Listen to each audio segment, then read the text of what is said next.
성공예감 별책 프로! 지식과 지혜를 얻는 가장 경제적인 방법, 성공예감 별책 프로 시간입니다. 안녕하세요, 이대호입니다. 대치동 학원가에는 이른바 3대 고시가 있다고 합니다. 4세 고시, 7세 고시, 그리고 수학학원에 갈 때도 입학시험. 글쎄요, 지금 강남구 대치동, 서울 강남구 대치동에선 도대체 어떤 일이 벌어지고 있는 걸까요? 인터넷에서는 이른바 대치맘을 패러디하는 것도 굉장한 또 유행 혹은 또 이제 논쟁까지도 번지고 있는데요. 오늘 여러분과 함께 읽어볼 책은 대한민국 사교육 1번지 심층 분석 대치동 이야기라는 책입니다. 이 책의 공동 저자 중에 한 분, 한국경제신문 강영현 기자와 함께합니다. 안녕하세요. 안녕하세요. 뉴스 전달로 듣다가 이제는 책 저자로 나왔습니다. 네. 근데 특별 취재팀을 구성을 해서 대치동을 집중적으로 취재한 거예요? 네, 그러니까 제가 이제 교육 출입을 했었는데요. 네. 교육 그 파트 중에서 여러 군데 중에서 이제 교육을 출입했는데, 교육을 출입하다 보니까 저희가 대치동을 빼놓고는 아무것도 얘기를 할 수가 없더라고요. 사실 정부에서 정책이 나와도 가장 먼저 저희가 취재하는 게 대치동이 어떻게 반응하나. 이거에 대해서 어떻게 대응책을 꾸렸나, 이런 것에 대해서 사실 소비자들의 관심이 더 크더라고요. 그래서 이 책의 시작은 그래서 사실 그냥 딱 대치동 이거 하나에서 시작했어요. 그래서 대치동에 대해서 어떻게 좀 대치맘인 것처럼 가서 취재했나요? 그런데 정말 저는 대치맘으로 분했죠. 왜냐면 학생으로 분하기에는 이미 너무 나이가 그죠. 예. 네. 그렇습니다. 취재할 때 특별히 조금 이제 어려웠던 점이나 아니면 좀 가장 기억에 남는 에피소드 같은 거 있어요? 사실은 저희가 이제 특별 취재팀 전원이 미혼이고 아무도 아이가 없었는데 저 빼고 나머지 친구들이 다 대치동 키즈예요. 그래서 일단 기본적으로 그 지식이 그 있고 지역에서 네. 공부를 했던 네네네. 사람들. 그래서 어떤 친구에 따라서 뭐 어렸을 때부터 한 애도 있고 뭐 고등학교 때만 간 애도 있고 하긴 한데 일단 기본적인 지식이나 이렇게 지리라든지 이런 걸 다 파악을 하고 있어서 걔네들은 좀 쉽게 했고, 저 같은 경우에는 대치동을 이번에 처음 가봤거든요. 교육을 출입하면서. 취재하면서 처음 가봤다. 네. 그래서 조금 어려움이 많이 있었죠. 야, 근데 그러면 이제 저자 4명 중에 3명이 어찌됐든 간에 대치동에서 공부를 했던 사람들. 그렇죠. 그런 분들이 어떻게 좀 비판적으로 쓸 수 있었을까? 하여튼 네. 현상을 또 이제 진단하는 얘기고. 대한민국 사교육 1번지라고 불리잖아요, 대치동. 언제부터 이렇게 불리기 시작했을까요? 그러니까 사실 강남이라는 데가 원래 지금처럼 이렇게 중심지가 된 지가 얼마 안 됐잖아요. 그러니까 대치동도 마찬가지였습니다. 1963년에 이제 편입이 됐고, 한 70년대까지만 해도 뭐 다른 강남이 그렇듯이 다 시골 마을이었는데, 사실 대치동이 큰 것도 정부 정책이 되게 영향을 많이 미쳤어요. 그래서 처음에 학원이 종로에 다 모여 있었거든요. 그래서 우리가 알고 있는 유명한 뭐 인사동의 종로학원, 뭐 정일학원, 수렴동의 대성학원 이런 식으로 있었는데, 이때 중고교 입시가 폐지가 되고 야간 자율학습이 강제화되면서 재수종합학원이 이제 전성기를 맞게 돼요. 그러다가 1970년대 후반에 정부가 서울 확장에 따라서 인구 재배치를 들어가면서 그 중심지에 있는 학원들한테 사대문 외곽 그리고 강남으로 이전을 하라고 합니다. 그래서 그때 이제 학원들이 뭐 노량진이라든지 이런 데로 많이 갔는데, 그래서 노량진 학원 시대가 있다가 다 기억하실 텐데 1980년에 과외금지 730 그 교육개혁 대책이 나오면서 과외금지가 했는데, 사실 이때 중요했던 것 중에 하나가 재학생 학원도 수강이 금지가 되거든요. 그래서 재학생들이 학원에 못 다니면서 이제 그때 노량진의 그 재수학원들이 됐는데, 1990년대에 또 한 번 정부가 정책을 펴는데, 이때 강북에 있는 명문 고등학교들이 강남으로 이전을 하게 됩니다. 소위 8학군으로 불리는 그런 학교들이 이전을 하면서 이제 학구열이 높은, 이제 교육열이 높은 학부모들이 강남으로 이사를 오시고 자연스럽게 대치동 쪽으로 이제 학원가가 형성이 되는 거죠. 네. 이 책을 보면은 6살 A군의 하루를 이제 쫓아가는 걸로 시작이 되는데, 6살 아이의 스케줄이 장난이 아닙니다. 저보다 봐요. 어떻게 됩니까? 하루 일과. 좀 대략 소개 좀 해주세요. 일단 저는 되게 인상적인 게, 저희도 막 출근 준비할 때 라디오 성공예감 같은 거 틀어놓고 준비하시는 분들 많잖아요. 아침에. 그런 것처럼 이 아이들도 아침에 일어나면은 영어 애니메이션이나 동요를 들으면서 유치원에 갈 준비를 합니다. 그래서 이제 유치원에 가서 한 9시부터 3시까지 네. 좀 길어요. 영어 유치원은 다른 데보다는. 그래서 영어 사실은 유아 영어 학원이라고 하는 게 맞는데 보통 우리가 그냥 영유라고 하죠. 네. 이제 거기에 가서 수업을 듣고 그리고 3시 반에 이제 전문 보모 하원 도우미 같은 분이랑 이제 같이 하원을 한 다음에 아하. 피아노 학원 그리고 수영 학원을 갑니다. 그리고 한 5시쯤 집에 와요. 그럼 이제 저녁 먹을 때까지 좀 시간이 비잖아요. 그럼 유치원 숙제를 하고 또 수학 학습지를 풀고 그리고 나서 저녁을 먹는데 이게 끝이 아닙니다. 저녁을 먹고 나서는 격일로 뭐 영어 회화 과외를 한다든지 아니면 뭐 수학이나 한글 학습지 선생님이 오셔서 또 수업을 받고 그리고 나서 또 자기 전에 한 30분 정도 한글 책을 읽습니다. 책을 읽고 근데 이제 또 중요한 게 10시 전에는 자요. 왜냐면 수면 시간이 이제 성장에 도움이 중요하다고 생각을 하기 때문에 잡니다. 그리고 이제 주 1회 정도 평일이나 주말에 사고력 수학 학원을 가고 사고력 수학하고. 네. 이제 주말에는 이제 친구들이랑 농구 교실에 오전에 가고 또 오후에는 영어 도서관 가서 영어 책을 읽으면서 한 주를 마무리하는 그런 일정으로 보내더라고요. 되게 이제 빽빽한 스케줄인데 참고로 6살 아이라는 거. 네. 6살 아이라는 거. 근데 이게 일반적이라고 볼 수 있습니까? 지금 6살 A군의 사례를 이게 들었는데 이거를 그 지역에서는 보통의 사례예요? 그쵸. 그러니까 약간 한 대표적으로 볼 수 있는 사례라고 할 수 있죠. 여기에서 뭐 학원 한두 개가 빠지고 혹은 뭐 과외 한두 개가 더 붙고 이런 차이가 있지 뭐. 진짜 영어가 중요하긴 중요한 거 봅니다. 일어나는 그렇죠. 것부터 이제 영어 동요, 애니메이션으로 시작을 해서 잠잘 때까지 영어 책도 읽고 아까 그 4세 고시라는 거 우리가 이야기를 했는데 이것도 영어랑 관계 있는 거죠. 맞습니다. 그러니까 아까 잠깐 말씀드렸는데 이 영어 유치원이라고 우리가 부르는 게 사실은 어학원이에요. 그냥 학원이거든요. 원래는 영어 유치원이라는 말은 없는 거고. 네네 그렇게 쓰면 안 됩니다. 교육법상. 네네 교육법상. 그래서 영어 학원 유치부인데 이제 대치동 아이들 같은 경우에 이제 24개월 정도 지나서 이제 한 3세 정도 되는 거죠. 이제 그때부터 이제 이 학원을 다니기 시작하는데 3세부터요? 네, 그러니까 이제 기저귀도 떼지 않고 가는 거예요. 사실 그 아이들한테 이제 펜을 그때부터 쥐어주는 건데. 아 그래서 그 왜 이수지 씨가 패러디한 대치맘일 네. 때 애가 영어 학원 다녀서 뭐 거기서 기저귀를 배변 뭐 훈련한다고 했다 하는 이 얘기하는 게 사실입니다. 3살 때부터 보내니까.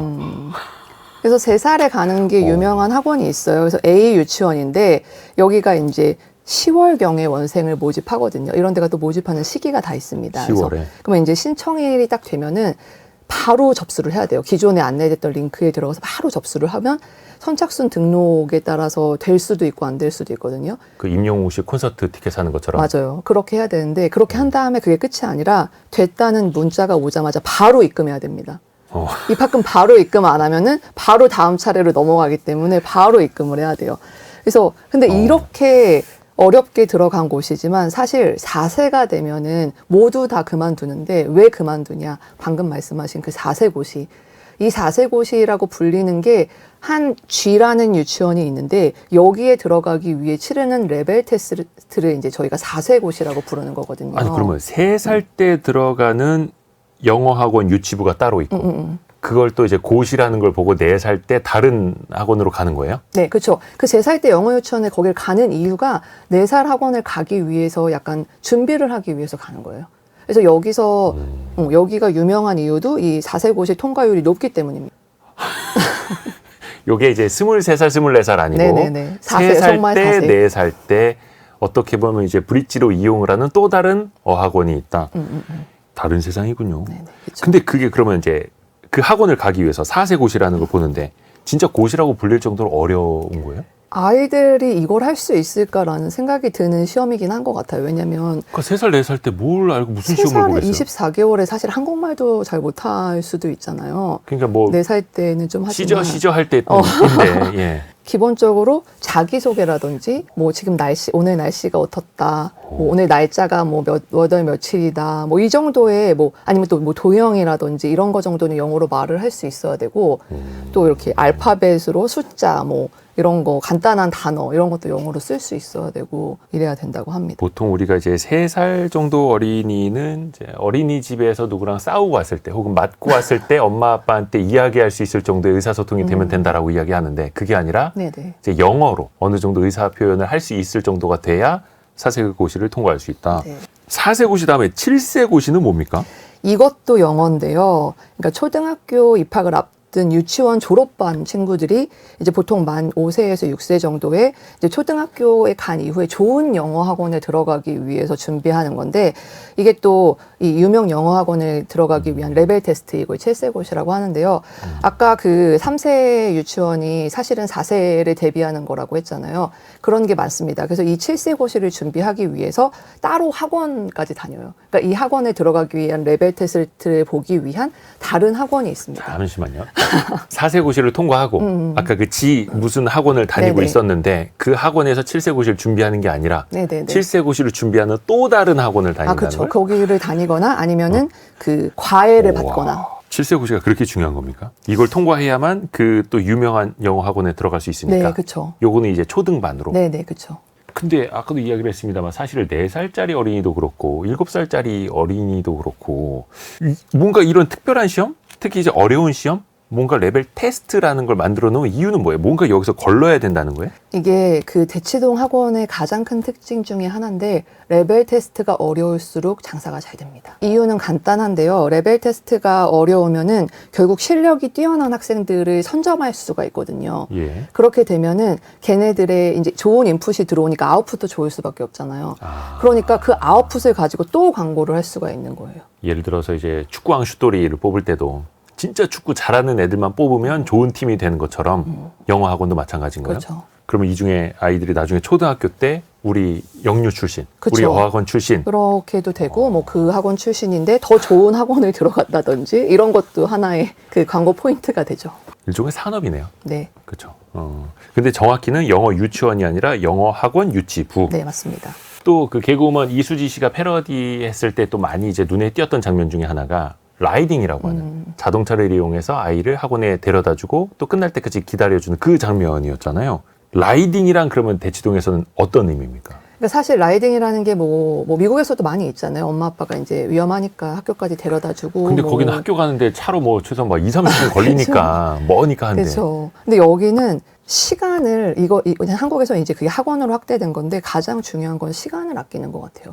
왜냐하면 이제 걸어서 가거나 대중교통을 이용하면은 그 시간 동안 사실 할 수 있는 게 없잖아요. 근데 걷는 것도 참 중요하다고 생각하지만 저는 이제 좀 대치동에 사시는 분들의 마음은 좀 다를 수 있죠. 그래서 보통 보면은 그 시간에 그 밥을 먹거나 아니면은 뭐 잠깐 공부를 하거나 아니면 잠이라도 조금 더 잘 수 있게 해주려고 차 안에서. 네. 그러니까 그 약간의 공간을 제공한다는 입장에서 라이딩을 하시더라고요. 그러니까 시간을 아끼고 아껴서 마치 이제 연예인들 스케줄 이동할 맞습니다. 때 빠르게 이동하듯이 아이들도 학원 사이에 이동을 할 때 빠르게 부모가 지원을 해준다. 그 부모님들은 뭐라고 합니까? 그러니까 왜 우리 아이들이 이렇게 어릴 때부터 열심히 공부를 시켜야 하나요? 질문을 했을 거 아니에요. 학부모들 상대로. 대부분 하시는 말씀이 나는 많이 하는 편은 아니야 라고 말씀을 많이 하세요. 들어본 것 같아요. 응. 저는 이거 많이 하는 거 응, 아니에요. 응. 저희 애는 조금 다니는 거예요. 원래 이것보다 더 해요. 근데 저는 진짜 조금 필수적인 것만 하는 거예요 라고 생각을 많이 하시더라고요. 그래서 필수적이라고 생각하시는 것 같아요. 그 정도를 해야 된다고 생각하시는 것 같아요. 약간 이것도 조금 의외긴 의외네요. 근데 또 주변하고 항상 또 그게 어떻게 보면 비교를 한다는 거잖아요. 그렇죠. 근데 비교를 해서 내가 더 무리한다라는 생각보다는 나는 그나마 이건 좀 양반인 편이야. 좀 덜하는 편이야. 어떻게 보면 이제 아이들이 이제는 운동하는 것도 신체적인 이제 발달하는 것도 뭐 저희 어릴 적만 해도 그냥 운동장 나가서 뛰어놀면 되지 않았습니까? 그 돌멩이 하나만 있으면 또 이제 놀 수 있었고. 근데 지금은 이것도 돌멩이요? 이제 그렇죠. 예를 들어서 뭐 땅바닥에 선만 그으면은 그게 다 이제 놀이터가 되는 거였는데 신체 발달하는 그 학원도 이제 돈 주고 다니고 그것도 이제 돈 주고 배우는 그런 환경이잖아요. 그러니까 특히 사실 대치동은 더 할 때. 네, 사실 뭐 줄넘기 학원 같은 거는 많이 들어보셨잖아요. 그러니까 그런 것뿐만 아니라 대치동은 정말 공부뿐만 아니라 예체능에 있어서도 모든 게 가능하거든요. 그래서 꼭 공부를 하려는 학생들뿐만 아니라 예체능을 하려고 하는 애들도 대치동으로 온다고 해요. 그러니까 뭐 그래서 그냥 공부를 하는 친구들 같은 경우에도 뭐 태권도 학원이라든지 유치원 끝나고 나서 뭐 수영 학원 이런 거 가는 거는 뭐 기본적인 거 수준이고 뭐 여자아이 같은 경우에는 약간 발레를 보낸다든지 그러니까 조금 특성화해서 아이의 경쟁력이 가질 수 있는 것 같은 거는 많이 시키시더라고요. 또 음악이나 악기 같은 것도 꼭 하나씩은 다뤄야 된다는 생각에서 그런 것도 많이 보내시고 그래서 소위 요즘에 말하면 정말 힘든 건데 육각형 인재라고 하잖아요. 예. 너무 힘들잖아요. 육각형 인재가 되는 사실 게. 그건 진짜 뭐 거의 축구 선수들, 프로 선수들 어떻게 이제 능력치 계산할 때 네. 그런 거 아닙니까? 네, 에이전트들이 네. 하는 거? 그거에 대해서 해서 이제 학습뿐만 아니라 뭐 외적인 요소, 뭐 체력이라든지 뭐 이런 걸 다 관리를 하시더라고요. 농구 학원, 축구 학원, 그쵸? 네. 이런 데들도 이제는 그냥 친구들끼리 나가서 공 하나 가지고 노는 게 아니라 체계적으로 배워야 하고 또 그걸로 더 앞서야 되는 거고. 거기에 가지 않으면 친구들이 없대요. 놀이터에 없기 때문에. 그쵸? 놀이터에 없고 네. 운동장이 없죠. 학원에 있죠. 근데 이렇게 미취학 아동들도 엄청나게 치열한 하루를 보내고 치열한 시기를 보내서 어찌됐든 간에 초등학교에 또 입학을 합니다. 다행히 초등학교 입학은 시험이 없네요. 학원은 시험이 있지만. 근데 초등학교 딱 입학하자마자 대입 로드맵이 시작이 된다고요? 이제 시작이죠. 아이들의 시간은 다시 돌아오지 않기 때문에 그때부터 열심히 해야 되는데 영어 유치원 때 이제 영어를 했잖아요. 네. 그럼 이제 초 1, 2, 3 이제 저학년이라고 하죠. 이때부터 이제 기초 체력을 다지는 훈련을 해야 합니다. 네. 그래서 국영수 모두 다양한 사고력을 키워주는 학원을 보통 보내요. 이때 국어는 문해력을 높이는 데 집중을 하는데 대치동에 무슨 말이 있냐면 영어는 오피스텔 하나 팔면 할 수 있다. 수학은 집 하나 팔면 할 수 있다. 근데 예. 국어는 어떨 것 같아요, 선배? 더 오래 걸려? 더 많이 들어요? 다시 태어나야 된다라는 말이 네? 있습니다. 그러니까 국어 문해력을 높이는 게 그만큼 중요하다라는 거예요. 그래서 어렸을 때 문해력을 높이기 위해서 엄청 노력을 많이 하는데 왜 그러냐면은 지금 수능 선배가 보셨던 때와 달리 요즘 수능은 네. 그 지문이 굉장히 어려워지고 이렇기 때문에 뭐라고 해야 되지? 국어를 못하면 탐구도 못하고 수학도 못하고 영어도 못해요. 그러니까 무조건 기본은 그렇죠. 국어. 그래서 1학년 같은 경우에는 뭐 글쓰기, 책 읽기, 뭐 2학년부터 이제 논술, 글짓기, 뭐 이런 것들이 해서 이제 지금은 이제 사고력을 키우는 기초 체력을 쌓는 거죠. 시험의 지문도 되게 길어지니까 수능 시험도 사실은 시간 싸움인데 그 지문을 얼마나 빠르게 읽고 내가 먼저 소화를 해놓고 있느냐가 되게 중요하고 근데 생각해보면 어릴 적부터 우리말 많이 하고 토론하고 책 많이 읽으면 사실 이거 자연스럽게 키워지는 네네네. 건데 아기 때부터 영어로 말하라고 하고 나중에 국어 문해력 떨어진다고 하면 앞뒤가 좀 안 맞는 거 아닙니까? 그렇죠. 근데 아까 그 영어 유치원을 다니는 이유도 사실은 예. 영어를 미리 해놔야지 나중에 다른 공부를 할 수 있기 때문이거든요. 그러니까 영어는 유치원 때 다 끝내놓는 거예요. 수능 거까지 거의. 아하. 그래서 이제 수학이라든지 제일 중요한 게 수학인데 사실 지금은 그래서 닥수라는 말이 있거든요. 닥수? 네, 말해도 되나? 예. 닥치고 수학. 그럼 뭐 축구에서도 많이 쓰는 용어입니다. 뭐 닥치고 공격 이런 식으로. 네, 근데 그래서 수학을 일단은 하기 수학부터. 위해서 아니 수학을 하기 위해서 영어를 먼저 수학할 시간을 벌기 위해서.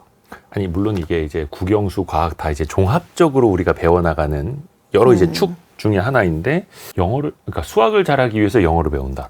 아니 수학 공부할 시간을 벌기 위해서 영어를 먼저 한다. 아 먼저 해놓는다고요. 나중에는 수학 공부해야 되니까 영어 공부할 시간이 없어요. 아 그러니까 영어는 진짜 3살 4살부터 기초를 다져놓고 꿈도 영어로 꾸게끔 해놓고 초등학교 가서 수학 많이 하면 된다. 네, 그렇죠. 그래서 수학도 아마 이거를 제가 이 이름을 말하면 모르시는 분이 없을 만한 엄청 유명한 수학 학원이 있는데 여기 레테가 레벨 테스트가 굉장히 유명해요. 엄청 어렵기로 유명한데 거기도 어려워서 유명한. 합격선이 거의 막 20점이에요. 100점 만점에. 예? 엄청 어려워요. 합격선이 진짜 뭐 제가 오기 전에 좀 찾아봤더니 작년에 1등을 한 애가 초2인데 걔가 70몇 점을 받았더라고요. 걔 하나고 그 밑에는 거의 막 50점대가 거의 최고점이에요. 그러니까 초등학생 대상으로 수학학원에 레벨 테스트를 하는 건데 네네. 그조차 합격선이 20점에 불과할 정도로 어렵게 낸다. 그래서 이거 수능이랑 같이 11월 달에 레벨 테스트를 보거든요, 매년. 예. 그럼 이제 초등학교 2, 3학년 때 이걸 봐요. 이제 그때는 이제 대치동 엄마들의 자부심 같은 건데, 어렸을 땐 영어 유치원 유명한데, 그리고 초등학교 때 여기 수학학원을 다니면 이제 자부심을 느끼죠. 그래서 이게 또 편입시험도 있어요. 예? 2, 3월 정도에 중간에 이제 적응을 못하고 빠져나간 친구들. 학교 편입이 아니라 네, 학원 편입시험이 학원 있는데. 편입도 시험을. 네, 거기에도 몇 천 명이 모일 정도로 엄청나게 인기가 많이 있죠. 그 학원을 다니던 아이가 빠져나가면 그 자리를 메우기 위해서 신규를 받는데 그것도 편입을. 일종의 대학교 편입처럼. 네네. 대학교도 왜 편입 학원이 있지 않습니까? 그럼 여기도 학원 편입을 위한 학원이 1년을 넘게 과외를 받는다고 합니다. 이 레벨 테스트나 이 편입을 위해서. 죄송합니다. 제가 너무 이 교육적으로 신경을 안 쓰고 살았어가지고 저는 굉장히 새롭게 들리는데 근데 또 그 지역에서는 이게 일반적이라는 거죠. 네, 그렇죠. 그러니까 3살 때 무얼하고 4살 때 무얼하고 수학학원 언제 보내고 어디가 편이 약간 나면은 로드맵이 딱 정해져 있는 거죠. 학원도 딱딱딱 정해져 있고. 그래서 그걸 이제 대입 로드맵이라고 했는데 거의 10살이 안 될 때부터 다 아, 계획이 있어야 10살은 하는 너무 늦죠. 완전 엘리트 코스로 만들기 위한 그렇죠. 그러니까 약간 피겨스케이팅이라든지 아니면 어떤 체조 선수를 키우기 위해서는 굉장히 어렸을 때부터 막 4살, 5살 때부터 뭐 스케이트 신어야 된다 뭐 이런 얘기 하듯이 이 공부도 그러면 그쪽에서는 그렇게 인식을 하는 건가 보네요.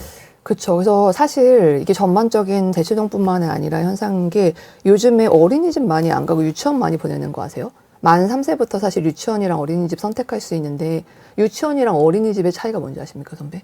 보육과 교육? 맞습니다. 예. 책상 여부라고들 많이 말해요. 책상. 그래서 앉아서 교육을 많이 시키는 데가 유치원이고 아. 보육은 매트에 앉혀놓고서 방바닥. 놀아주는 게 어린이집인데 그래서 이제 대부분 유치원을 많이 선호하고 그 중에서도 이제 영어 유치원을 선호하는 현상이 커지고 있는. 그래서 어린이집보다는 유치원으로 또 이른바 영어 유치원이라고 하는 영어 학원 유아반으로. 네. 그러니까 우리 아이들이 그냥 재미있게 시간 보내고 놀다 오는 보육의 개념은 어떤 특정 지역에서는 그건 낭비다, 시간 낭비다. 약간은 그렇게. 그렇게 3살 때부터 영어를 네. 해야 된다라는 거. 야, 근데 여기서 재밌는 단어가 등장을 합니다. 아이가 최상위권이면 돼지 엄마가 접근을 한다고요? 돼지 엄마는 어떤 사람이에요? 약간 오피니언 리더랄까 그 지역에 그러니까 교육열이 굉장히 높고 또 정보도 굉장히 많으신 분인 거예요. 네. 그래서 이분들 같은 경우에는 이제 예를 들어서 뭐 자사고나 뭐 이런 데 가려고 이제 하는 최상위권 아이들 있잖아요. 뭐 예, 예. 그런 아이들은 소규모 그룹 과외 같은 거를 선호하거든요. 그 준비를 하기 위해서. 근데 그게 그 소규모가 아무렇게나 짜여지는 게 아니고 이런 분들이 이제 공부 잘하는 아이들을 이제 부모님들을 컨택을 해서 모아요. 한 4-5명을 모은 다음에 유명한 강사한테 이제 우리 이렇게 해줘. 이렇게 하는 거죠. 그럼 이제 강사가 돈을 얼마를 이제 제안을 할 거 아니에요. 그럼 이제 그거를 이제 n분의 1로 해가지고 나눠서 냅니다. 몇 살 때요? 아, 이거는 그 뭐 초등학교 뭐 중학교 뭐 이 정도의 아이들인 거죠. 그룹별로, 나이대별로. 그러면 그 엘리트 교육을 받는 아이들 중에 엘리트를 또 선별을 해서 그렇죠. 소규모 보통은 이제 과외를. 중학교 이후로 해서. 근데 정보력이 강한 사람을 돼지 엄마라고 한다. 그 지역에서 쓰이는 표현인 거예요? 네, 그냥 그 업계에서 그렇게 쓰더라고요. 근데 그게 누구 특정인이 아니라 그렇죠, 그렇죠. 정보력이 강한 혹은 이제 리더가 되는 엄마들이 이렇게 이런 역할을 하게 되는 거예요. 그래서 대치동에서 엄마들 모임에 꼭 가야 된다고 하는 게 정보를 얻기 위해서 요즘에 누가 잘 가르친다더라, 뭐 누구 반에 들어가야 된다더라 이런 거를 이제 하려면은 그런데 꼭 가셔야 한다고 하시더라고요. 그러니까 자 이게 그 엄마들 모임에 나가시는 분들도 얘기를 들어보면 되게 스트레스 받아 하더라고요. 맞아요. 근데 또 하세요. 빠질 수는 없고 맞아요. 정보력에서 나만 뒤처지면 안 되니까. 근데 그런 모임에서도 그렇고 뭔가 이 소규모 엘리트 교육에서도 암묵적인 규칙 같은 게 있어요. 그러니까 예를 들어서 남학생, 여학생을 같은 그룹에 잘 넣진 않아요. 그러니까 공부해야 되니까. 네네네. 그리고 그렇죠. 그게 결국은 그 내신이 중요하잖아요. 뭐 고등학교를 가거나 이럴 때. 네. 그렇기 때문에 한 학교에서 한 학교에서 다 하진 않아요. 왜냐면 걔네들이 결국은 내신 받는 경쟁자니까. 경쟁하니까. 그래서 뭐 전교 1, 2등을 같은 반에 넣지도 않고 약간 그런 결국은 이제 내신을 잘 받아야 된다는 목적이 있기 때문에 이루어지는 몇 가지 뭐 암묵적인 룰들이 있는 거죠. 그 소규모 어떤 교육을 받는 그 엘리트 집단을 만드는데 그것도 안분이 되게 필요한 거네요. 그렇죠. 그래서 돼지 엄마의 역할이 중요하다. 네. 정보력도 중요하고 그 안분하는 것도 중요하고. 야, 근데 이게 참 좀 씁쓸한 표현일 수도 있는데 대치동에 그렇게 한의원이 많다고요? 물론 이제 한의원은 다른 지역에도 많이 있습니다만 특히 네, 맞아요. 대치동에서 더 눈에 띄는 이유는 뭐예요? 한의원 같은 경우가 학원이랑 같은 건물에 있는 경우가 많더라고요. 그러니까 왜냐하면 이게 그것도 시간을 아끼기 위해서인데, 그러니까 병원을 다른 지역으로 가기엔 또 시간이 너무 아까운. 공부를 해야 되는데 그렇기 때문에 한 건물 아까 안에 그 연예인 있는 스케줄처럼 이동을 네네. 시켜주듯이 빠듯하게 네. 하루를 보내는데 빠듯하니까. 그래서 거기서 이제 주로 마시는 게 뭐 이제 총명탕 같은 거 많이 먹고요, 친구들. 총명탕. 그래서 그리고 또 여기 한의원에 학생들만 오는 것도 아니에요. 여기 지방에서 대치동으로 원정 오는 친구들도 되게 많거든요. 그럼 이제 혼자 오는 경우도 있지만 부모님 같이 오시는 경우도 많은데 그럼 사실 부모님도 너무 힘드실 거 아니에요. 그래서 그 부모님들이 힘드셔서 한의원 찾는 경우도 많다고 합니다. 이게 약간 좀 이제 씁쓸한 단면이기는 해요. 너무 힘드세요, 다들. 시간도 아껴야 되고 네. 또 지역에서도 그러면 이제 대치동으로 아이만 보내는 거예요? 그렇게 차가 오는 경우도 많아요. 그러니까 꼭 지방뿐만 아니라 서울 외곽 지역들 있잖아요. 네. 그런 데서도 뭐 토요일에 지금은 토요일 학교 안 가죠. 뭐 그럴 때 버스 같은 거를 대절해서 거기 있는 친구들이 다 그 버스를 타고서 다 같이 학원으로. 대치동으로 와서 주말에 수업 듣고 다 같이 집에 가고 이런 거를 한다고 하더라고요.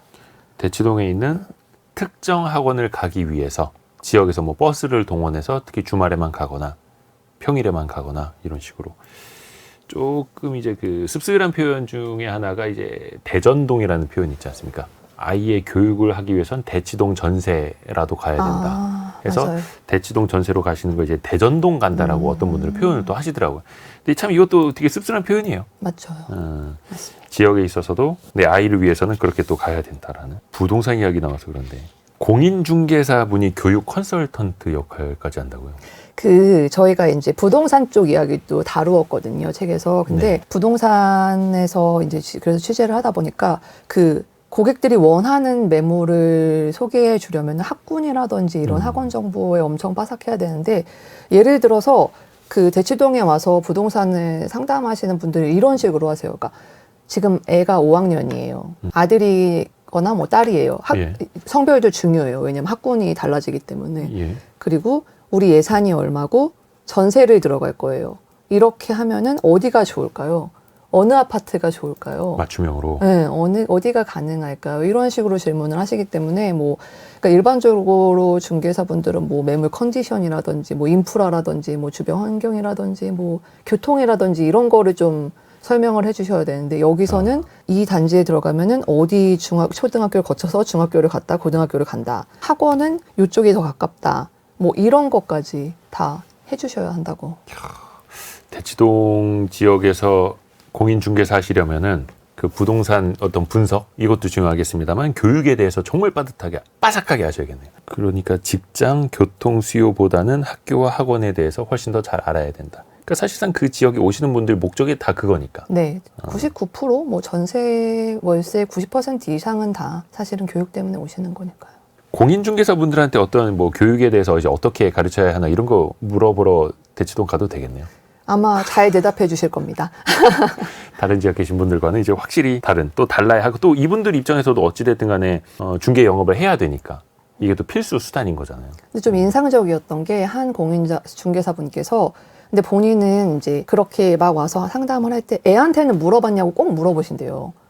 왜냐면은 사실 여기서 다 잘 돼서 나가는 건 아니잖아요. 워낙에 뭐 조금 뭐 어느 정도 하느냐에 따라서 다르긴 하지만 스케줄이 너무 빡빡하고 힘들기 때문에 엄마 아빠가 그냥 넣는다고 애가 거기에 다 적응을 할 수 있는 건 아니거든요. 그래서 그런 것도 좀 살펴본다고 하시더라고요. 제일 중요한 거는 그 교육을 받는 아이인데, 그 아이의 물론 이제 미래를 위해서 다 너를 위해서야 라고 하겠습니다만, 그 아이가 이걸 얼마나 또 받아들일 수 있는가, 그렇죠. 얼마나 또 따라갈 수 있는가, 또 그 안에서 얼마나 행복할 수 있는가. 아이들도 혹시 뭐 이렇게 인터뷰를 좀 해봤나요? 아이들에게 뭐 좀 물어봤어요? 아이들이 진짜로 그걸 원할까요? 대치동에 살면? 저는 아이까지는 아니고 이제 뭐 재수생이라든지 뭐 아이죠. 그런 친구들한테 물어봤는데, 이제 그 친구는 재수를 해서 대학에 간 케이스였는데, 사실 이렇게까지 해야 됐었나 싶은 생각이 들 때도 있대요. 근데 지금 들어간 대학에 굉장히 만족을 하거든요. 그래서 근데 자기가 만약에 대치동에서 공부 안 했으면 여기는 못 갔을 것 같다라는 생각이 든다라고 하더라고요. 근데 또 어떻게 보면 그 한 가운데 있으면은 당연히 그러한 삶이 당연한 건 줄 알겠죠.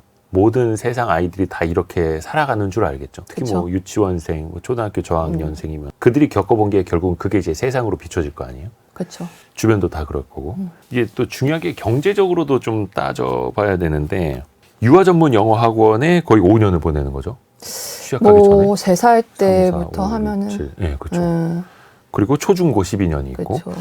약 17년간의 이제 요것만 놓고 봐도 대입 로드맵인데 사교육비는 얼마나 될지. 근데 이게 저도 취재를 하면서 이렇게 따져볼수록 이게 너무 큰 거예요, 금액이. 그러니까 예를 들어서 영어 영유 같은 경우에 한 달에 보통 한 학원비만 해가지고 한 100만 원대 후반 정도 된단 말이에요. 근데 네. 여기에 교재비, 피복비, 급식비 뭐 이것저것 많이 붙습니다. 이런 게 합치면 거의 300만 원 가까이 돼요. 여기에 월 300. 네. 근데 이 친구들이 아까도 보셨지만 영어 유치원만 다니는 게 아니거든요. 뭐 과외도 받고 학습지도 하고 이러다 보면은 사람에 따라 다르지만 뭐 한 4, 500 된단 말이에요. 그럼 한 달에? 요게 취약 전에요? 네. 근데 이제 뭐 좀 넘어와서 뭐 초등학교 때도 마찬가지인데 뭐 고등학교 같은 경우에 그냥 단과 학원에 많이 다녀요. 왜냐하면 이제 학교가 다니니까 네. 단과 학원이 보통 5, 60만 원 정도인데 거기에 교재비까지 합치면 이제 7, 80만 원으로 올라가고 근데 보통 친구들이 평일에 한 2개, 주말에 한 3개 듣더라고요. 그럼 5개죠. 그러면 이제 학원비만 350에서 400인데 여기에 관리형 독서실이거나 스터디 카페 관리형 같은 걸 많이 다니거든요. 네. 요즘에. 이제 거기 한 달에 한 60만 원에서 뭐 서비스에 따라서 한 80만 원, 좀 비싼 때 100만 원 뭐 이 정도 해요. 이러면 이제 한 달에 이것도 400에서 500. 그러니까 고등학교 3년만 대충 따져도 한 1억 8천? 여기에 이제 만약에 재수를 한다. 그러면 이때부터 또 상황이 복잡해지죠. 이제 재수 종합학원에 뭐 생활비에 뭐 월세에 그러니까 집이 대치동 근처가 아니면 월세도 들어가니까요. 아니면 기숙학원에 들어간다든지 이러면 또 스터디 카페도 또 다녀야 되고 아니면 뭐 관리형 독서실이라도 가야 되니까 그러면 이제 뭐 한 달에 뭐 한 6, 700? 그러면 거의 대학교 갈 때까지만 해도 거의 뭐 10억 원 가까이 드는. 이야, 이거는 물론 이제 사람마다 어떤 옵션에 따라서 다르겠습니다만 결국은 야, 이거는 그래서 엄마 아빠의 능력, 할아버지의 재력 뒷받침이 안 되면 사실은 또 이거는 어려운 이야기. 그래서 요즘에는 대치동 학원비가 너무 많이 드니까 차라리 유학을 보내는 분들도 늘어나신대. 왜냐면 옛날에 유학이 싸다. 보딩스쿨 보내면 한 $10,000 드니까, $10,000 드니까 그러면 1억, 요즘 환율로는 1억 4천인데, 예. 뭐 거의 비슷한 수준으로 든다는 거예요. 대치동 학원 보내나, 보딩스쿨 보내나. 그래서 보딩스쿨 보내는 분들도 는다고 하더라고요. 근데 모르겠습니다. 약간 경제력이 이미 좀 되시는 분들. 할아버지의 재력, 뭐 아버지의 무관심, 엄마의 정보력 뭐 이런 이야기도 있듯이 그러면 다들 이제 경제력이 좀 넉넉하신 분들이 그럼 대치동에서 아이들 교육을 다 시키고 있는 걸까? 현실은 어떻든가요? 꼭 그렇지만도 않은 것 같아요. 보통 보면은 물론 근데 대치동에 만약에 자가가 있고 오랫동안 거기 사신 분들이면은 재력이 상당하신 분들이니까 뭐 그런 분들도 있겠지만 아니면은 약간 지방에서 올라오시는 분들도 많이 있고 일반적인 중산층이라고 불리우는 분들도 최근에는 많이 진입을 한다고 느끼는 게 예를 들어서 그 빌라 대치동에도 이제 블럭이 여러 군데가 있는데 거기 빌라 구역이 있거든요. 네. 그쪽에는 뭐 원룸이 좀 싼 것 같은 경우에는 뭐 한 3, 40만 원대도 있는데 그런 뭐 빨간 벽돌집이라고 하죠, 소위. 그런 데들을 찾는 학생들도 많기 때문에 그러니까 경제력은 좀 다양해졌다라고 볼 수 있을 것 같습니다. 근데 또 그렇게 해서라도 그 지역에서 또 공부를 하려는 사람들도 공부를 또 시키려는 부모들도 있는 거고요. 근데 또 그 지역에서 이렇게 하시는 분들 보면 아이 하나 키우면서 맞벌이 하면서 대치동에서 이렇게 또 치열하게 아이를 가르치시는 분들도 다들 힘들다. 다들 너무 힘드시죠. 다들 힘들다 해요. 네. 그러면서도 물론 이제 본인들이 선택한 삶이기는 한데 근데 이제 아이들은 어떨까? 스트레스 되게 많을 것 같아요. 아이들 입장에서. 그래서 그 대치동에 가면은 아까 한의원 얘기도 했지만 그런 뭐 청소년 심리센터 이런 데가 거의 학원만큼 많다고 해요. 근데 사실 그 스트레스 그 관리가 기본이라고 하거든요. 대치동에선. 왜냐면 말씀하셨다시피 길게는 정말 영어 유치원을 처음부터 다닌 애들은 거의 17년을 그 대입을 위해서 뛰는데 그 사이에 단 한 번도 번아웃이 오지 않을 가능성이 없잖아요. 그죠. 3살 때부터 이렇게 가르쳐 놓으면. 그래서 제가 어디서 봤었던 건데 이것도 네. 그 아이가 3살에 유치원에 가서 6개월 동안 다니다가 너무 힘들어서 번아웃이 온 거예요. 3살 때요? 네. 그래서 색연필을 잡지 못하는 지경이 된 거예요. 그래서 그 영어 유치원을 끊었다라는 그 내용을 뉴스로 봤었거든요. 그래서 그런 것도 되게 많이 있고 5살 아이였나? 아무튼 그 네. 영어 유치원 때 아이였어요. 그래서 사실은 대치동에서도 성공한 케이스만 있진 않고 실패한 케이스도 있는데 그쵸. 이게 그냥 수면 위로 드러나지 않죠. 그냥 옆에서 같이 공부하던 애가 내일부터 학원에 안 나와. 그러면 아 걔는 적응을 못해서 나갔나 보다. 그냥 이렇게 짐작하는 정도지 막 소문이 나진 않으니까. 계속 그 사이에서도 표현이 좀 그렇긴 합니다만 탈락하는 사람이 나타나고 있고 네. 또 그 탈락한 사람이 나타나면 그 학원에 편입하기 위해서 1년 동안 과외했던 학생이 또 들어가는 거고. 맞아요. 엄청나네요. 이게 무슨 뭐 유럽 축구 프로리그 무슨 선수 한 명 교체되는 그런 것도 아니고. 와, 엄청납니다. 그러니까 저 아는 지인 중에 한 분도 그런 이야기 이제 직접 해주신 적이 있어요. 아이가 거의 중학교 때부터 고등학교 때까지 1등을 놓치지 않았던 아이래요. 근데 고3 때 수능 한 100 몇십 일 남았을 때 갑자기 애가 학교를 안 간다 그랬다는 거예요. 등교 거부가 정말 많다고 합니다. 그러니까 좀 정신적으로 이제 너무 힘든 한계 상황에 와서 근데 이제 그러면 학교 안 가도 좀 수능이라도 봐라. 난 그것도 안 하겠다. 그러니까 너무 한계까지 간 거죠. 근데 등교 거부하는 학생들이 진짜 많아요. 많다고 해요. 그래서 이제 그 아까도 말씀드렸다시피 그냥 그게 가장 먼저 드러나는 게 학교인데 아이들이 힘들어 한다는 게 그러니까 학원은 못 가겠다는 말을 잘 못 하나 봐요. 그래서 학교를 등교 거부하는 친구들이 이제 생기면 이제 그때부터 이제 부모님들이 심각함을 느끼고 그래서 이제 그때 사교육 다이어트 같은 걸 하는 경우도 있고 이제 조금 학원 수를 줄이거나 아니면은 소위 좀 엄청 빡세게 가르치는 학원이 아니라 조금 숙제도 조금 줄어들고 약간 이렇게 느슨한 곳으로 옮기거나 이런 경우도 있고 정말 조금 최악의 경우라고 말하긴 그렇고 좀 극단적인 경우에는 대안학교 같은 곳으로 옮기는 친구들도 있습니다. 그래서 비인가 대안학교라든지 뭐 국제학교 같은 곳에 가서 아까 말씀드렸다시피 뭐 해외 유학으로 그냥 돌리는 사례도 있고. 근데 학원을 안 가는 등원 거부가 아니라 등교 거부예요. 아마 등원도 거부를 하겠지만 아무래도 학교가 더 티가 많이 나겠죠. 근데 또 어떻게 해서든 또 학원은 보내려고 하고 조금 그러면 강압적으로 하지 않는 조금 널널한 학원으로. 근데 학원은 계속 보내야는 하겠고 어려운 지점입니다. 근데 어찌됐든 간에 그 아이들이 모두 다 그거를 다 끝까지 해낼 수는 없을 테고요. 그렇죠? 아이들의 정신 건강도 매우 중요할 텐데. 학원 이야기 나왔으니까 그 학원을 이끌어가는 사람들 이야기도 좀 듣고 싶은데요. 이른바 일타 강사라고도 하고 그 대치동에서 일하는 학원 강사분들은 이제 어떤 모습일까요? 일단 학벌이 좋은 분들이 많습니다. 많고요. 기본적으로 소위 저희가 말하는 그런 명문대 출신들이 굉장히 많이 있습니다. 아이들이 물어볼 거 아니에요? 선생님은 어느 학교 나왔어요? 정말 물어봅니다. 그걸로 선생님들의 급을 나누고요. 친구들이 네. 조금 무서운데 아무튼 그거 학벌 좋은 사람들 많은데 그것보다 사실 더 큰 특징은 교재 연구를 정말 열심히 하세요. 그래서 자기 교재가 없는 일타 강사는 없다고 정말 단언 드릴 수 있을 것 같아요. 왜냐면은 자기 교재가 없는 강사의 수업을 듣지 않거든요. 그래서 시즌마다 또 문제도 계속 바꿔야 되고, 그러니까 강사들도 정말 힘들죠. 그 커리큘럼 그리고 뭐 예상 문제, 실전 문제 이런 거를 그 강사가 직접 만들어서 매년 책을 내야 하는 거고. 그렇죠. 그래서 그 강사님들 중에서 좀 유명하고 이런 분들은 연구소를 갖추고 있는 분들도 굉장히 많으세요. 그래서 돈 주고 문제도 사시고. 직원만 몇십 명인 학원 강사도 있고.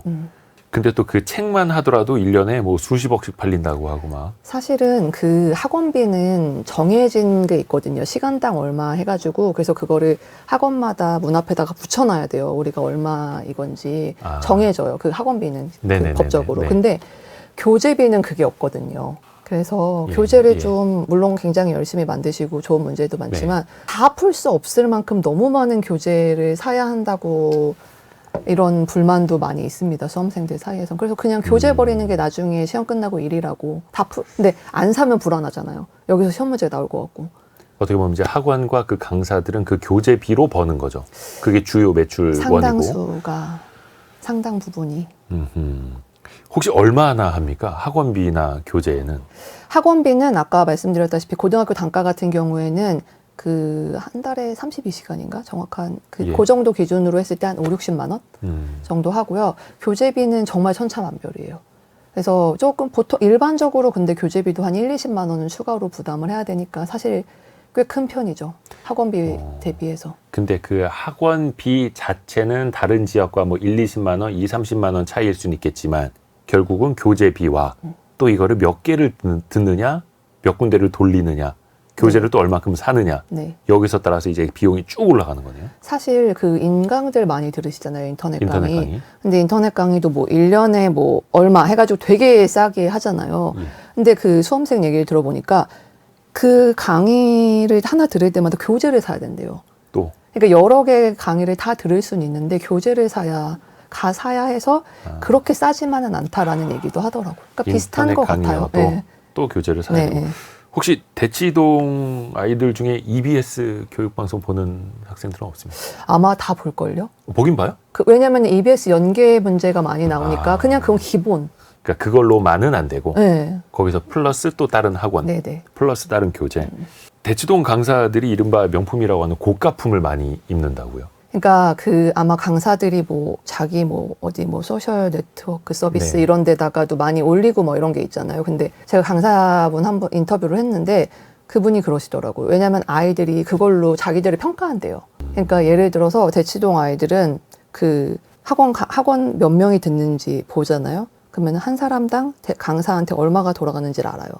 그래서 그걸 곱해서 강사가 한 달에 얼마 받는지를 따진다는 거예요. 그래서 저 강사는 돈을 많이 버는 강사. 근데 돈을 많이 버는 강사 이꼴 잘 가르치는 강사라는 공식이 존재하기 때문에 그 강사가 명품 옷을 입는다는 것 자체가 내가 잘 가르치는 강사라는 것을 이야. 보여주는 약간의 지표 같은 역할을 한다는 거죠. 그래서 일부러 더 명품을 드러내는 분들이 있는 겁니다. 거의 강한 숫사자의 갈기 같은 나 이런 사자야 보여주듯이 그 세계가 있는 거죠. 어떻게 보면 또 후광 효과도 필요하다는 거네요. 학벌도 그렇고 연봉도 그렇고 외모 또 사실 이제 학원 강사분들은 외모도 경쟁력이고 잘생긴 분들은 버스에다 광고도 해주고 버스 광고 많이 해야 저 사람이 사실은 1.5타 강사인데 1타 강사가 될 수 있고 또 마케팅도 되게 중요한 거잖아요. 학원 입장에서 보면은 1타 강사들은 얼마나 벌까요? 수입.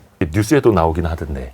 어떤 분이 얼마 받는지 사실 아는데 그거를 말씀드릴 순 없고 거의 사람마다 천차만별이긴 한데 정말 소위 일타 강사라고 하면은 수백억대를 받는 거는 수백억? 네네. 1년에 수백억대 연봉을 받는 분들이 있죠. 그건 있습니다. 정말 상위 몇 명의 케이스인 거예요? 아니면 진짜 100억대 강사가 많아요? 손에 꼽긴 하죠. 엄청 많지는 않은데 어디에 온라인 강의하시는 수학에 네, 엄청 누구? 유명한 그 강사님 이렇게 어디에서 하시는 영어 강사 이렇게 해서 하긴 한데 그래도 꽤 되죠. 그리고 그 수백대 일타 강사억을 받는 일타 강사뿐만 아니라 소위 이타 강사라든지 이렇게 대치동에서 근무하시는 강사님들의 월급이 다른 지역에서 일하시는 강사님들보다 훨씬 높다라고는 말씀드릴 수 있을 것 같아요. 일반적으로 대치동이 다른 지역보다 훨씬 높다. 네. 근데 그게 대치동 학원에서 번다기보다는 약간 그런 거예요. 대치동 학원에서 강의하는 강사이기 때문에 다른 지역 강의를 갈 때 돈을 더 많이 받으세요. 오호. 예를 들어서 약간 좀 특정 어떤 프로그램에서 딱 떴다. 그러면 이제 다른 행사에서도 또 몸값이 올라가는 것처럼 약간 대치동에서 인정받았다 하면 다른 지역을 가도 몸값이 올라가는. 네. 근데 또 이분들의 영향력이 또 막강한 게 이분들이 학원을 어떻게 보면 이제 개인 사업자니까 이동할 수 있는 거잖아요. 그렇죠. 근데 계약을 이게 하니까. 거의 웬만한 기업 M&A에 버금가는 영향력이 있더라고요. 주가가 막 떨어집니다. 일타 강사 한 분 빠져나가신다는 소문만 돌아도 그 회사의 주가가 흔들릴 정도고요. 왜냐면 그분이 벌어들이는 매출이 어마어마하고 사실은 온라인 강의라고 하더라도 그분의 커리큘럼이 그 강의 안에 들어있는 것과 안 들어있는 것에 따라서 그게 엄청 달라지기 때문에 어마어마하죠. 그래서 과거에 같은 경우에도 이런 게 비슷하게 있었는데 일타 강사가 인기가 떨어지거나 혹은 다른 회사로 넘어가게 되면은 그 학원이 흔들리고 그래서 소송전도 있었던 경우도 있고 일타 강사 빼내는 게 보통 일이 아니죠. 그렇죠. 왜 반도체 같은 이제 첨단 산업에서도 그 직원들이 이제 이직을 했을 때 어떤 기술을 가져갔느니 정보위로 유출했는 이래서 이제 기업과 기업 사이에 아니면 기업과 직원 사이에 소송전이 벌어지기도 하는데 학원과 강사 사이에서도 마찬가지입니다. 네. 학원과 학원 사이에서도 마찬가지. 그래서 약간 그쪽에서 뭔가 암투라고 하는 것도 좀 많이 벌어졌었어요. 그 강사들 사이에 어떤 댓글 같은 것 때문에라도 막 이렇게 좀 문제됐던 적들이 있고. 맞아요. 근데 그만큼 마케팅도 중요하고 그 수입도 어마어마하다 보니까 예전에 2010년 전후였던가요? 우리나라 코스닥 시가총액 1위가 교육업체였던 적이 있죠. 상당 기간 오래 갔었습니다. 그때 인터넷 강의가 뜨고 네. 막 그 교육에서 규모의 경제가 일어났을 때. 거기가 인터넷 강의를 이제 문을 열었다고 할 수 있는 기업이었죠. 네. 그렇죠. 그런데 거기도 어떻게 보면은 결국은 돈 많이 버는 일타 강사의 또 영향을 안 받을 수가 없는 거고요. 그럼요. 예전에 어느 인터뷰에선가 그 기업 회장님이 말씀하시더라고요. 그 강사 연봉이 100억이 넘는다면서요. 그러니까 그건 옛날 말이야. 요즘은 몇백억이야. 뭐 이런 식으로. 맞아요. 그러니까 우리가 알고 있는 혹시나 뭐 영화나 드라마에서 비춰지는 그런 일타 강사들의 모습이 이게 또 그런 과장된 거는 아닐 수도 있겠네요. 그렇죠. 이제 경쟁이 엄청 치열하니까 한번 유명해지면은 이제 그 몰리지만 그 강사가 아까도 말씀드렸다시피 빠져나가거나 만약에 인기가 떨어지기만 해도 학원이 자체가 흔들릴 수가 있죠. 왜냐면은 대체품이 너무 많잖아요. 대치동에. 지금 유명한 학원이라고 해서 거기뿐만 아니라 뭐 다른 학원의 일타 강사가 뜰 수도 있는 거고 사실 지금 엄청 유명한 그 수학의 일타 강사도 그 다른 학원에 계셨다가 여기에 있는 일타 강사가 나가면서 일로 와서 여기에서 일타 강사가 되고 막 이런 엄청 복잡한 네. 근데 또 전국에서 강의 좀 한다라고 하는 사람들은 또 이쪽으로 몰려들 거고 그 그럼요. 중에서도 또 새로운 일타 강사가 되려고 또 호시탐탐 성장을 하고 있을 테고요. 특히 대치동 학원가에서 경쟁이 특히나 더 치열한 것도 있습니다. 사실은 가장 치열한 것은 아무래도 대입 시장이죠. 왜냐면은 고3? 시장을 이끌어가는 데가 대입 시장이니까 궁극적인 대치동의 목적이 대입이니까요. 근데 최근에 이제 관심을 갖는 곳이 이제 중등 쪽인데 왜냐하면은 2028학년도부터 이제 대학 수학능력 시험이 통합수능 체제로 바뀌거든요.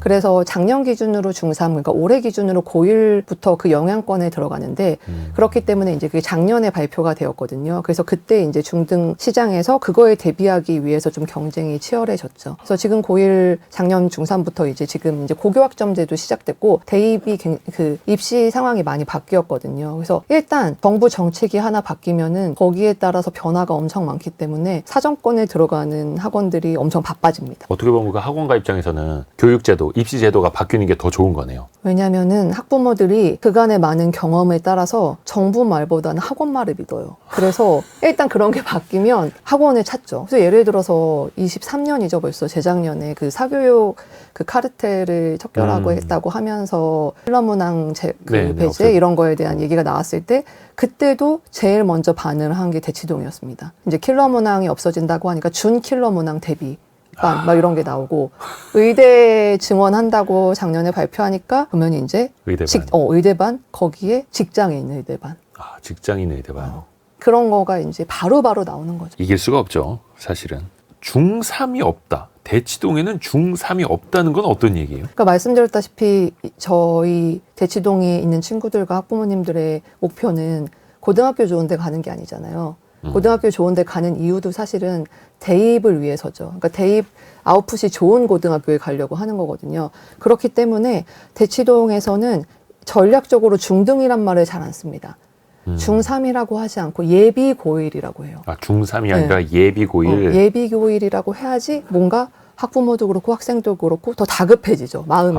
왜냐면 이제 고등학생이다 이런 생각이 드니까. 그러면 예비 중1도 되는 거네요. 아, 그렇죠. 예비 초1, 네네. 예비 영유. 네. 끝이 없습니다. 태교까지 가는 거 아닙니까? 그렇게 해서 사교육이. 어떻습니까? 이제 막상 근데 들여다보면 이 학원가 입장에서도 좀 껍데기만 화려하고 좀 허울만 좋다 이런 지적들도 좀 있다면서요. 지금 대치동에서 왕자를 가졌다라고 하는 대표적인 학원이 있어요. 잘 나가는 거기가 학원. 네, 엄청 잘 나가는 학원인데 사실 5년으로 알 수 없다라는 말을 많이 해요. 왜냐하면 학령 인구가 굉장히 급감하고 있잖아요. 작년에 저희 수능을 한 40만 명 정도 봤는데 저희 한 그 20년 전만 해도 한 70만 명이 봤잖아요. 그렇죠. 근데 확 줄었고 이제 지금 출생아 수 생각하면은 이제 앞으로는 뭐 한 30만 명대인데 그러면 아무래도 대학 정원은 정해져 있는데 상위권 대학의 정원은 정해져 있는데 인구가 줄어들면은 여기에 가기가 훨씬 쉬워지잖아요. 그러면 이제 학원을 찾지 않을 수 있다라는 우려가 나오는 거죠. 그래서 아까 말씀드렸다시피 그런 유명 학원들 같은 경우에도 실질적으로 그 재무제표나 이런 걸 뜯어보면은 영업이익이 굉장히 낮아요. 그래서 가장 많이 쓰는 게 인건비, 뭐 임대료 이런 건데 그러니까 거기 강남 대치동에 있는 건물이 자기 게 아니다 보니까 임대료를 내는데 돈을 많이 내는 거죠. 근데 그럼에도 불구하고 대치동에 학원을 두는 이유는 말씀드렸다시피 대치동에 있는 학원이 분원을 내면은 거기에서 여기 사실 분원에서 돈 번다 그래요. 대치동 학원들이. 그러니까 본사는 대치동에 있는 대치동 무슨 학원이 경기도에다가 분원을 낼 수도 네. 있고 대치동 근데 학원이 사람들 왔다. 눈에는 막 이렇게. 근데 또 거기에 가져가는 강사들 인건비도 굉장히 많고 맞습니다. 그래서 학원이 망하는 경우도 자주 있다 하더라고요. 저희가 지금 들었을 때 모르는 학원인데 당시에는 그 대입 시장을 주도했던 학원들이 정말 많습니다. 근데 그것도 굉장히 뭐라 해야 될까? 유행은 아니고 산업에서의 경쟁력? 네. 이것도 굉장히 빨리 떴다가 빨리 사라질 수도 있고요. 네. 특히 이제 대치동 집중적으로 취재를 해보니까 우리나라의 그 사교육 실태, 이른바 사교육 1번지라고도 책에도 썼는데 좀 어떤 생각이 많이 들던가요?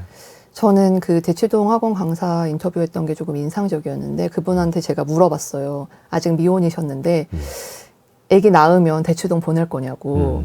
그랬더니 자기는 안 보낼 거라고 하더라고요. 그래서 고등학교 때 정도 보내고 싶대요. 왜냐면 이제 그때부터는 이제 대입을 본격적으로 해야 되는데 너무 어렸을 때는 안 보낼 것 같다라고 하는데 그분이 지적한 문제 중에 하나가 뭐 모든 아이들에게 적용되는 건 아니겠지만 일단 선행을 너무 많이 하다 보니까 아이들이 자기들이 다 알고 있다고 생각해서 단점, 그 정말 모르는 개념을 짚고 나가지 못하는 경우가 많다는 거예요.